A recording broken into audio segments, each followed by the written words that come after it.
No one in the industry can match our silicon. Oh, is it because you make your own silicon? You make your chips? Well, technically, Drew, good morning! But technically, Drew, we just designed the chips and then they're manufactured by TSMC. Oh, so technically other Android phones out there could have their chips manufactured by the same company.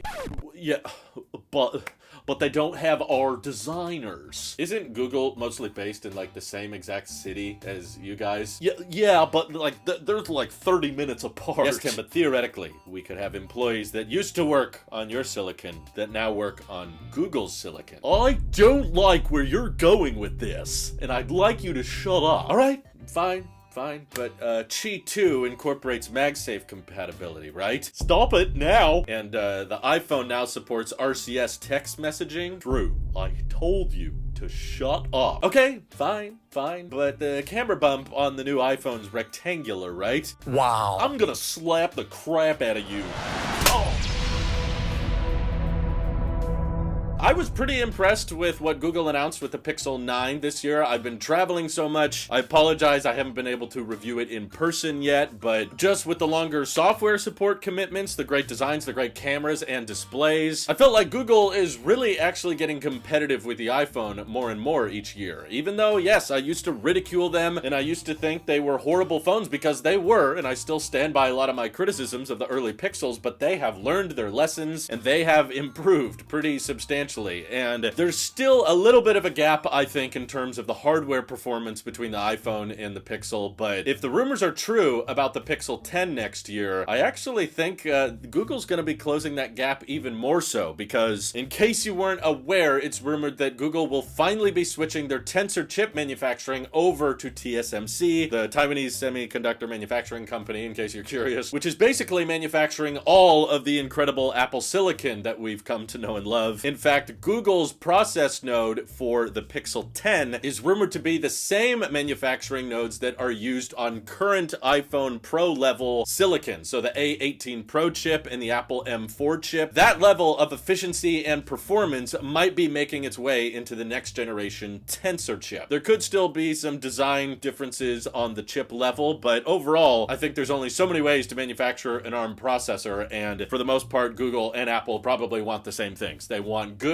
unified memory and neural cores so that they can do all kinds of on-device AI models, because that's all the rage right now. And of course, they want the chips to be efficient and high performance. So that may mean that the Pixel 10 actually is able to compete or surpass the battery life of iPhones and also have similar levels of performance, which is pretty exciting. And just to be clear, this has never happened before. Google's been basing their Tensor silicon in the past basically off of Samsung nodes, which are notoriously known for not being as efficient or fast. So it's a logical move for Google to be like, yeah, we want to catch up with the iPhone, and the Pixel 10 might be the one to beat. And what I feel like the industry is slowly moving towards anyway, you guys in all of your boredom out there have probably started to realize this, is so many phones have figured out, like, here's the best way to do cameras. They're all kind of buying sensors and lenses from the same companies anyway, Sony and Samsung. And now they all have the same USB-C port. Shout out to the European Union. They have similar battery lives, they all have wireless charging, and they all have great displays, you know, dynamic variable refresh rate OLED panels with very, very thin borders that are now symmetrical, of course, on the Pixels, and rectangular camera bumps likely becoming the norm, and soon processors that are all manufactured by pretty much the same companies, which might mean you basically just choose your logo, or what's really more the decision is the OS. You buy an iPhone for iOS and you buy a Pixel for Android, but every year it feels like there's less and less differences between the phone models. But with more and more pressure from the European Union and even the federal government to open up the Apple ecosystem and open up the iOS App Store, even the software might not even be that different in the future, with Apple finally adopting RCS, which means that a lot of the advantages of sticking with an iPhone for iMessage might be going away. Not all of them, of course, there's still some baked in Apple features, but knowing that RCS is rolling out to more and more carriers and more